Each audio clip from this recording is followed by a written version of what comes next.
everybody, welcome back. I'm Chrissy at Finding Faith in Fiction, and in today's video I'm going to talk about my second prompt and book for the Christian Fiction Fairy Tale February Reading Challenge.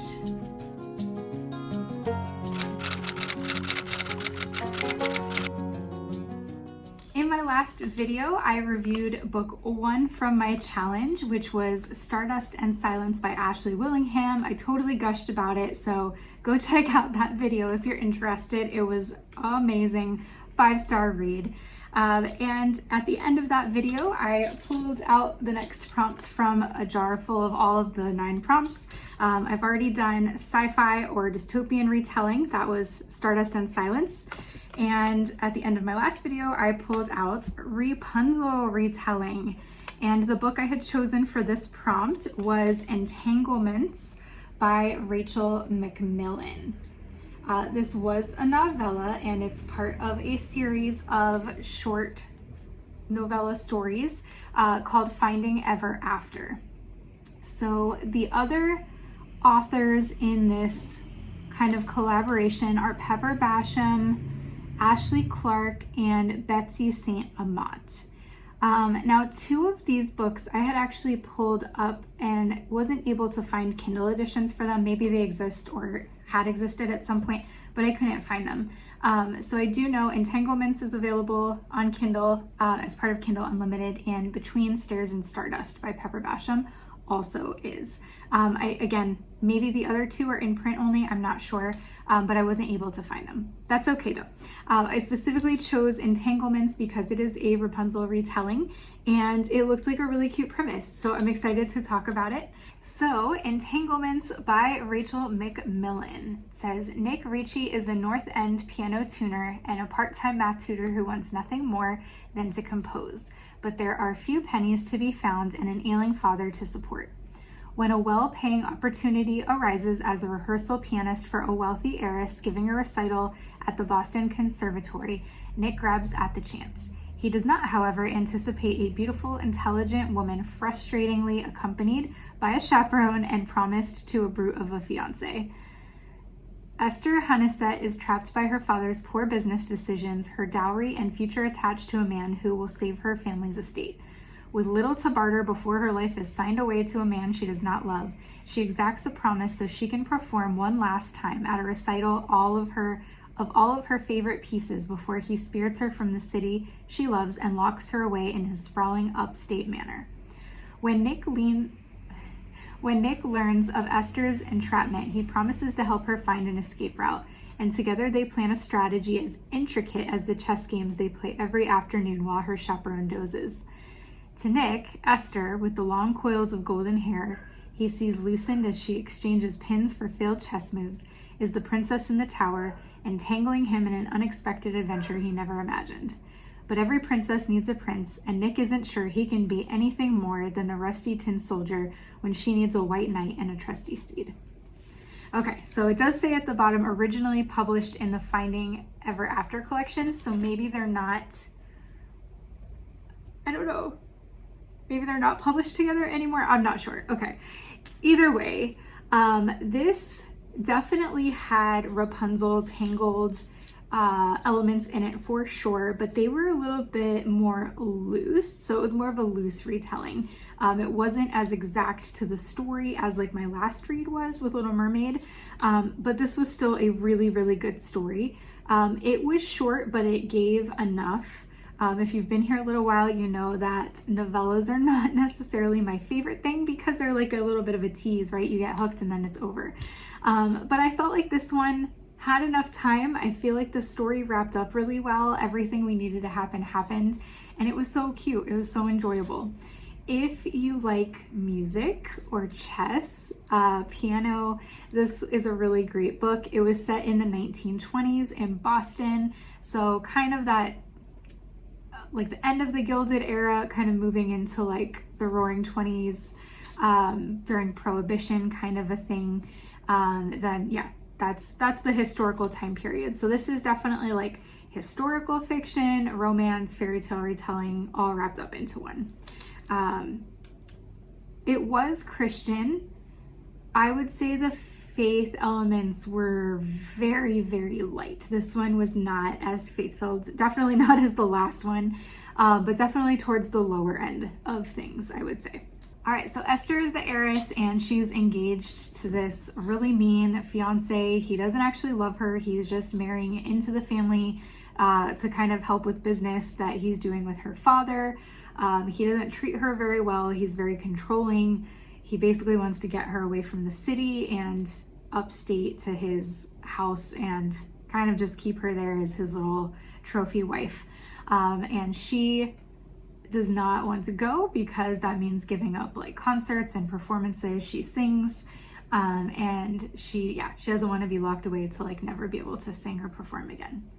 And then Nick, who definitely I think was my favorite character in the story. He's a son of an Italian immigrant born in America, but he kind of lives in like the little Italy region of Boston. If there is one, I don't know, it kind of described it that way. And he teaches math at a little school nearby to make ends meet, and he also tunes people's pianos. He's a very accomplished piano player, but he's not like well known for that. He's probably a little bit lower class in the story, lower middle maybe, working class for sure. And so he's just kind of trying to scrape by. His father had been injured in an accident, and he's kind of caring for his father and trying to provide for them. So he's kind of wrapped up in that, not thinking about romance. There are some older ladies in the story who kind of act as like two fairy godmothers, and they even say that in the story, so I thought that was cute. There's no fairy godmother in the Rapunzel story as far as I remember, but I thought that was really cute and sweet. So these two old ladies are kind of plotting behind the scenes to get these two together. So he ends up being like a practice pianist for her to get ready for her concert before she has to get married. And they get forced to play in this rinky little shack, and it's ridiculous. The old lady's there as their chaperone. She's sleeping in the corner, and they end up falling for each other as they, practice piano and play chess together. What was cute about their romance is that they both were like very different than other people. They both loved chess and were both frustrated that like nobody really could play or care about it like they did. And they both also thought, not only in terms of like chess strategy, but they both also thought in terms of like musicality and seeing life as like music. And so when they meet and realize that the other one like thinks in chess strategy and musicality, they're like really drawn to each other. So that's kind of a little bit about that. And it was fun how they used chess strategies from the game to actually plot out her rescue. I loved that. That was so cool and unique. So I would have given this story 5 stars. I really liked it. It was light on the faith. I could have used a little bit more of that. The reason I'm going to knock it down to 4.5 stars is because there were probably 3 to 5 full sentences that made no sense grammatically. I was able to quickly infer what they were trying to say and move on, but it did take me out of the story a little bit. I'm kind of known as like the grammar police a little bit with my students that I teach. So grammar is a big deal to me. So that was just a little thing, but otherwise for the story itself, I would have given it 5 stars. It was just for the grammar that I'd give it 4.5. Definitely recommend it for a quick and easy to get through Rapunzel retelling. Perfect for the challenge if you don't have a lot of time to commit to a full-length book. If you've already got a lot of other books on your TBR for the month, this would be a great one to throw in, and I really liked it. Eventually, I would like to read the other 3 books in the series as well, if I can find the other 2. So maybe I'll save that for next year and try to find some copies of those. Moving on to the next book in the challenge, I'm gonna go ahead and draw the next prompt out of my jar here. I do have my first 2 out, so I won't redraw. All right, let's see what prompt number 3 and book number 3 are going to be. All right, book 3, prompt 3 is Cinderella Retelling. Woohoo! I actually just watched the live action Disney Cinderella movie with my daughter like last week, so yay, I'm excited about this. And for this prompt, I do have a book picked out, and that is If the Boot Fits by Karen Whitemeyer. And I do have a physical copy of this book. Here she is. Isn't she pretty? If the Boot Fits is part of Karen Whitemeyer's Texas Ever After series. She has currently 3 fairy tale retellings in this series. She does have another fairy tale retelling called To Love a Beast, but it's actually not part of this series, which is kind of strange because it's also set in Texas. But anyway, I really love her writing. I love her books and her storytelling. I did read To Love a Beast last year, which is what kind of started off this fairy tale madness. So I'm excited to read more of her fairy tale retellings and get into this. This is a little bit of a longer book than the 2 that I just read, so it'll probably take me a couple more days to get through this one, but I'm really excited. Yay! If you're interested in reading a Cinderella fairy tale retelling along with me, I would recommend this one. There are others that look really cute too. I think there's one called Glass Slippers. Let's see. Too many tabs open.